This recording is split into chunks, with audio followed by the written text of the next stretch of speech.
नमस्कार, just India news में स्वागत है आपका। मैं हूं आपके साथ अमर शर्मा। इस बुलेटिन में हम आपको हरियाणा खबरों से रूबरू कराएंगे। सबसे पहले हेडलाइंस के प्रायोजक हैं John Wesley convent school.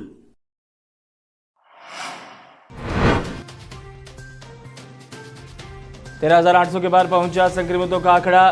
Bharat में कोरोना ने ली 452 लोगों की जान, तो हरियाणा में 9 जिले हुए कोरोना मुक्त।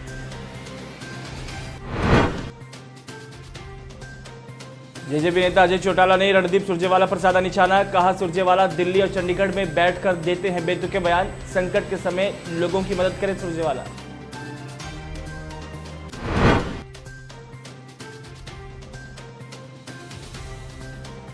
पुलिस कर्मियों तक डाक विभाग पहुंचा रहा है तनख्वाह। नाकों पर जाकर कर्मचारियों को दी जा रही है सैलरी।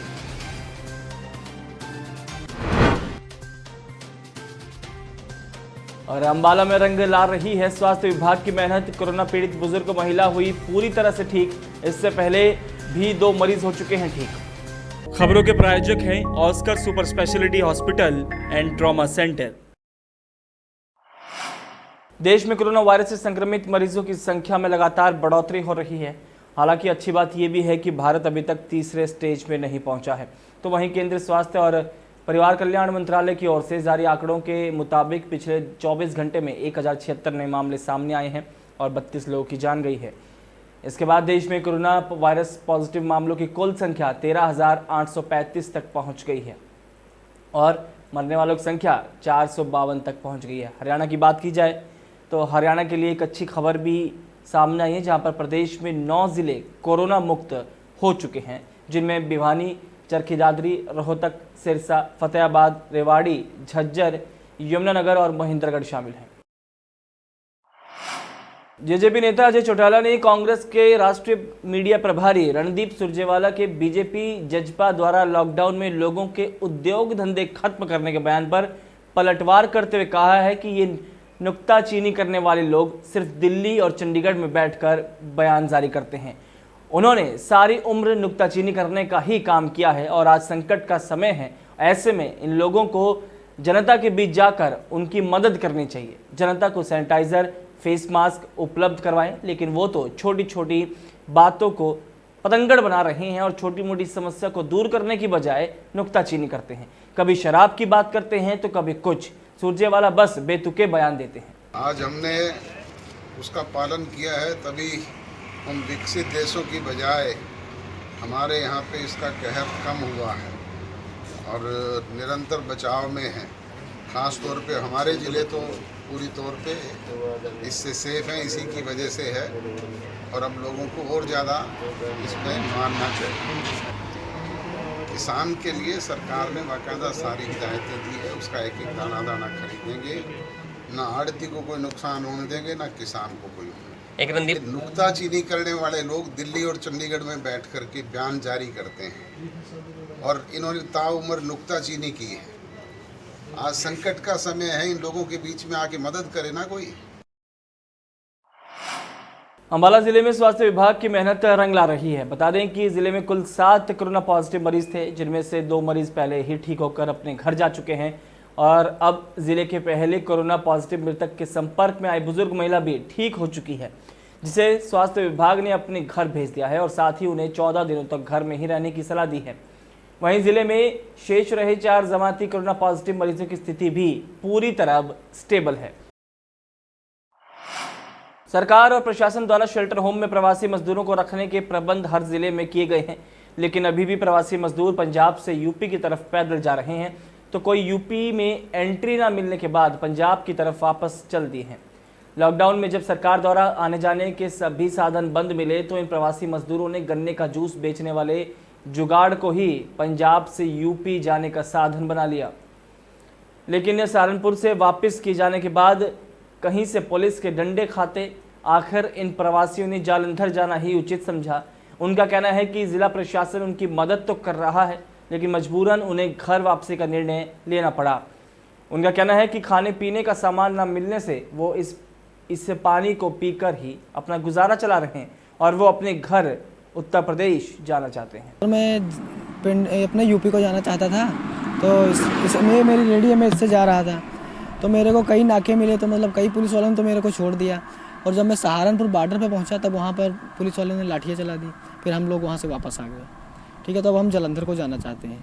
ठीक है, जब जाने ही नहीं देते तब क्या जाएँ वहाँ, इसलिए वापस जा रहे हैं जलंधर को। 2-3 दिन हो गए खाने भी नहीं खाए हम। पानी इसमें भरा है, पानी पीते हुए थोड़ा अपना जो सामान था खाते पीते निकल रहे थे। हमारा शैतान सिंह जी, हम दिल्ली। कहाँ से आए हो? पटियाला से। अरे चल तो रहा है पर कुछ राशन कुछ नहीं मिल रहा था। वहाँ पटियाला में ही रहता था। हाँ, एक कंपनी में काम करता था मैं, धागा मिल में। अच्छा। उन्होंने राशन कुछ नहीं दिया और निकाल दिया।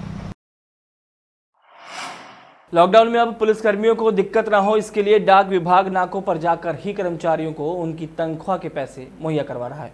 विभाग ने अहम निर्णय इसलिए भी लिया है कि इससे डाक खाने में भी भीड़ नहीं होगी और पुलिसकर्मियों को भी परेशानी नहीं होगी। डाक विभाग के असिस्टेंट डाकपाल देवेंद्र रंगा ने बताया कि उन्हें जानकारी मिली थी कि पुलिस कर्मचारी परेशान हैं, उन्हें नाका छोड़कर जाने के आदेश नहीं है, ऐसे में वो बैंक नहीं जा पा रहे हैं। उनके खाते किसी भी बैंक में हो, डाककर्मी नाकों पर जाकर जितने पैसे की उन्हें सैलरी में से ज़रूरत है उतने पैसे नाकों पर या फिर उनके घर में ही मुहैया करवाए जा रहे हैं। उन्होंने बताया कि जिस भी व्यक्ति को पैसे के अलावा दवाई, मास्क या सैनिटाइज़र की भी आवश्यकता है वो भी उन्हें मुहैया करवाया जा रहा है। और घर पे रहेंगे, सुरक्षित रहेंगे। सुरक्षित रहने के साथ साथ अगर उनको पैसे की कोई ज़रूरत होती है तो उनके पैसे हम उनको घर पे डाक विभाग के माध्यम से हम उनको घर पे प्रोवाइड करेंगे, ताकि उनको आमजन को घर से बाहर निकलने की कोई नौबत ना आए। इसके साथ साथ अगर उनको कोई एसेंशियल चीज़ों की भी सप्लाई की ज़रूरत होती है तो उसके लिए भी हमारा डाक विभाग तत्पर है। हम कोशिश कर रहे हैं कि डाक विभाग के माध्यम से और भी एसेंशियल सर्विसेज जैसे मास्क की ज़रूरत है, किसी मेडिसिन की ज़रूरत है या किसी और अन्य उपकरण की, मेडिकल इक्विपमेंट की ज़रूरत है, उसको हम डाक के माध्यम से कस्टमर के घर पे पहुंचाएंगे। प्रधानमंत्री नरेंद्र मोदी द्वारा लॉकडाउन के दौरान गरीब लोगों के लिए राहत की कई घोषणा की गई हैं। इनमें प्रधानमंत्री उज्ज्वला योजना के लाभार्थियों को मुफ्त गैस सिलेंडर देना भी शामिल है। इस स्कीम का लाभ देने के लिए सरकार ने पूरी तैयारी करने के बाद लाभार्थियों के खाते में 740 रुपये डालने शुरू कर दिए। पलवल जिले में लाभार्थियों के खाते में पैसे आने शुरू हो गए हैं। इस पैसे से लाभार्थी नगद भुगतान कर सकते हैं, साथ ही अपनी ज़रूरतों का सामान भी ले सकते हैं। तो वहीं लाभार्थी नगद भुगतान कर सिलेंडर ले सकते हैं। सरकार की स्कीम का लाभ केवल उन्हीं लोगों को मिल सकेगा जो इस स्कीम के तहत रजिस्टर्ड होंगे। और मेरी वाइफ का कनेक्शन है उज्ज्वला योजना का, वो बुक कराया था हमने सिलेंडर, तो उसके हमारे पैसे आ चुके हैं 740 रुपये अकाउंट में, जो हमने निकाल के और सिलेंडर ले लिया है। और ये बहुत ही अच्छी योजना है, मोदी जी ने बहुत ही बढ़िया किया है। जो गरीबों तक गैस पहुँच रही है, 3 महीने तक सिलेंडर जो मिलेंगे, तो बहुत ही बढ़िया योजना है। ये जो उज्ज्वला योजना है सरकार ने चला रखी है, तो क्या कहना है इसके बारे में? इसके बारे में सर ये कहना है, जो उज्ज्वल योजना वाली जो हम पे काफ़ी है, इसमें हमारी सब्सिडी आ चुकी है। हमने वो पैसे बैंक से निकाल के गैस भराने आज हम यहाँ आए। और मोदी सरकार ने जो कर रखी है बहुत अच्छा कर रखा है। मोदी का हम धन्यवाद करते हैं। की तरफ से जो ये प्रधानमंत्री उज्ज्वला योजना के अंतर्गत जिले में तकरीबन 42,000 लाभार्थी हैं और प्रत्येक लाभार्थी को 3 सिलेंडर देने की घोषणा की है, जो कि अप्रैल, मई और जून प्रत्येक महीने में 1-1 सिलेंडर प्रदान किया जाएगा, जिसके लिए सरकार ने ऑलरेडी उनके लाभार्थियों के खाते में जो एडवांस में राशि भेज रखी है, उस राशि के अनुसार वो प्रत्येक महीने 1-1 सिलेंडर अपने राशि से भरवा सकेंगे।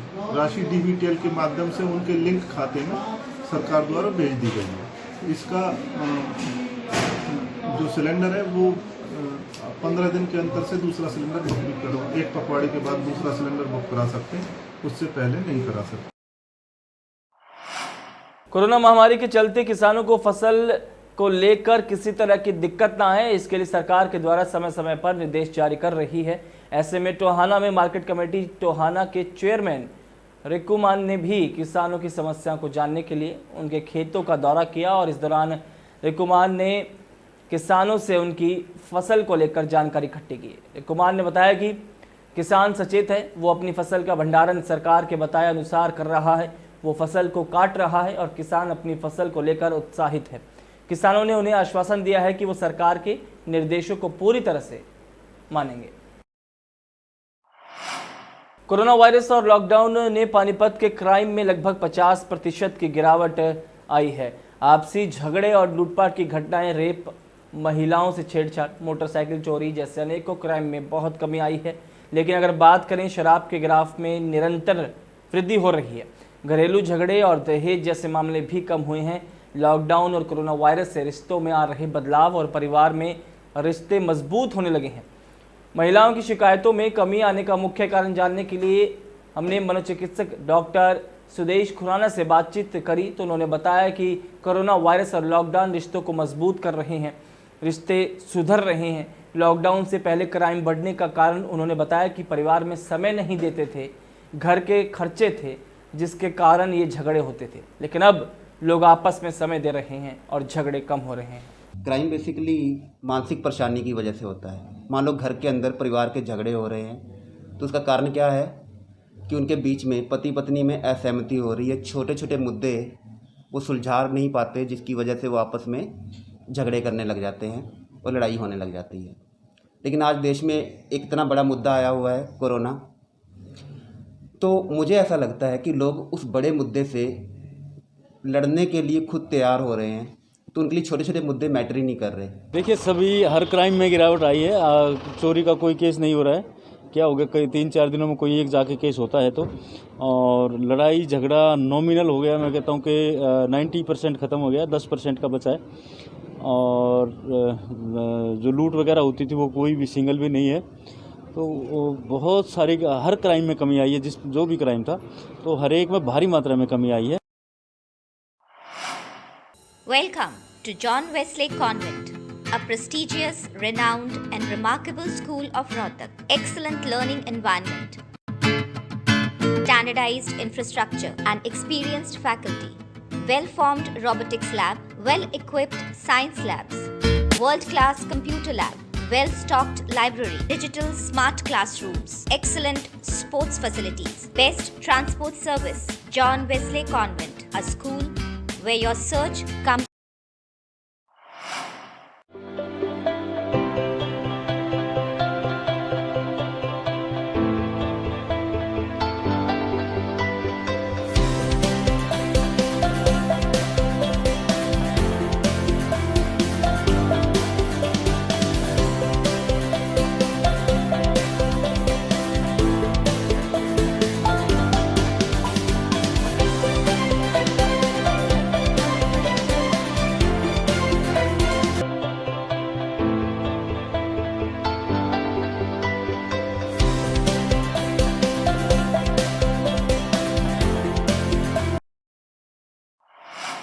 हरियाणा के स्पेशल बुलेटिन फिलहाल इतने ही। दीजिए इजाजत, नमस्कार।